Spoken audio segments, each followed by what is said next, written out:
रामाय रामभद्राय रामचंद्राय वेदसे रघुनाथाय नाथाय सीतायाः पतये नमः.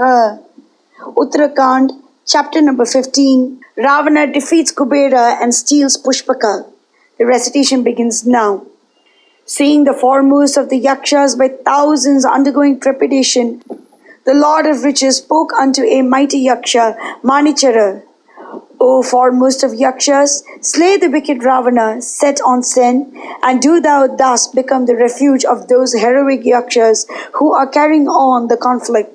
Thus addressed, the mighty armed and invincible Manibhadra, surrounded by 4,000 Yakshas, began to fight.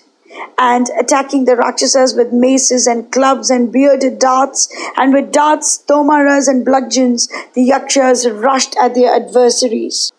And safely whirling about like hawks, they fought fiercely. And some said, "Well, give me battle," and others, "I don't want," and others, "Again, let me have fight." And then the celestials and the Gandharvas and the sages studying the Vedas, beholding the great encounter, were filled with mighty amazement. And 1,000 of the Yakshas were slain by Prahasta in the conflict. Another 1,000 of capable warriors were slain by Mahodar. And, O king, in the twinkling of an eye, Maricha, waxing wroth and eager for encounter, brought down 2,000 of enemy soldiers. Here was the candid coursing fight of the Yakshas, and there was the fight of the Rakshasas by the help of the power of illusion. And therefore, in that battle, the advantage was on the side of the Rakshasas. And Dhumraksha, confronting Manibhadra in the mighty conflict, hit him at the chest with a bludgeon, but he did not move thereat.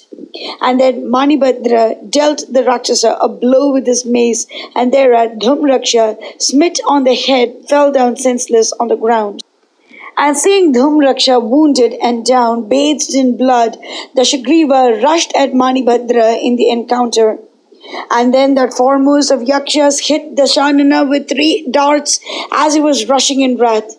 And on being thus hit, Ravana struck at Manibhadra's head, and at that stroke his crown was depressed at one side. And from that day forth, that Yaksha remained with his head hollow on one side. And on the high-souled Manibhadra being thus baffled, a great uproar, O king, rose in that mountain. And then at a distance, the Lord of Riches, mace in hand, accompanied by Shukra and Praushtapada and Padma and Shankar, saw Ravana in the field. And seeing his brother in the encounter with his glory obscured through the curse he had ere this come by, the intelligent Lord of the Yakshas spoke in words worthy of the line of his grandfather. As, O wicked-minded one, thou desistest not, albeit forbidden by me, thou shalt, afterwards, attaining the fruit of this and repairing to hell, know the fate that followed thee.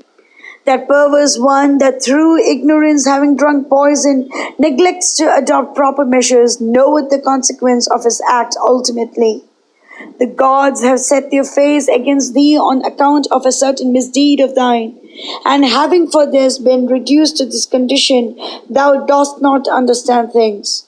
He that dishonoureth his father and mother and spiritual preceptor reapeth the fruit of his act on coming under the sway of the sovereign of the dead. Having regard that this body is uncertain, that foolish person that doth not acquire asceticism, dying, goeth the way that he deserveth. The mind of a perverse man doth not willingly incline towards good, and he reapeth as he soweth. In this world, people, making their own good fortune and beauty, strength, sons, wealth, and valor, gain these by virtue of their pious acts. Being given to such iniquitous acts, thou wilt go to hell, and thy designs being such, I will not hold parley with thee. Honest people should act carefully in connection with the wicked.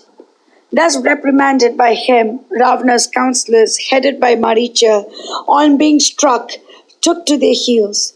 Then Dashagriva, on being struck in the head with the mace of the Lord of Yakshas, did not move from his place. And then, O Rama, the Yaksha and Rakshasa, smiting each other in mighty encounter, did not get bewildered or experience fatigue. And then the bestower of riches discharged a fiery weapon at him, and thereat the lord of Rakshasas resisted it with the Varuna weapon. And then the Rakshasa king entered upon Rakshasi illusion and began to assume 1,000 shapes for compassing the destruction of his adversary. And then Dashagriva successively assumed the shapes of a tiger, boar, cloud, hill, tree, ocean, yaksha, and a daitya. And thus he wore full many forms, and he was not visible in his native shape. And then, O Rama, seizing a mighty weapon, the 10-necked one, whirling the same, brought that redoubtable mace down on the head of the bestower of riches. Thus smitten by him, the lord of wealth, baffled, toppled down to the earth, covered with blood like an ashoka tree whose roots have been hewn away. Thereat, Padma and other Nidhi deities surrounding the grantor of wealth raised him up and brought him to the Nandana wood. Conquering the bestower of wealth, the lord of Rakshasas, with a delighted heart, possessed himself of his Pushpaka, the car, as a sign of victory. Furnished with golden pillars, gateways set with lapis lazuli, covered with networks of pearls, having trees yielding the fruits of all seasons, endowed with the celerity of thought, ranging everywhere at will, wearing forms at pleasure, capable of coursing in the sky, with golden and jewelled stairs and daisies of polished gold, the vehicle of the gods, undeteriorating, bringing delight to the mind and sight, wondrous exceedingly, painted with images designed to fill the mind with reverence, constructed by Brahma, containing all objects of desire, charming and non-parallel, not cold and not yet hot, granting gratification in every season and graceful to the view. And ascending that car, coursing at will, won by his prowess, that utterly wicked one, out of swelling insolence, deemed himself master of the three worlds. And having vanquished the deity Vaishravana, he descended from Kailasha. And having by his energy obtained the victory, the powerful night ranger, wearing a bright diadem and necklace, and seated on that superb car, appeared radiant in his court like fire himself. Mangalam Koshalendraya Mahaniya Gunaptiye Chakravarti Dhanurjaya Sarvabhaumaya Mangalam.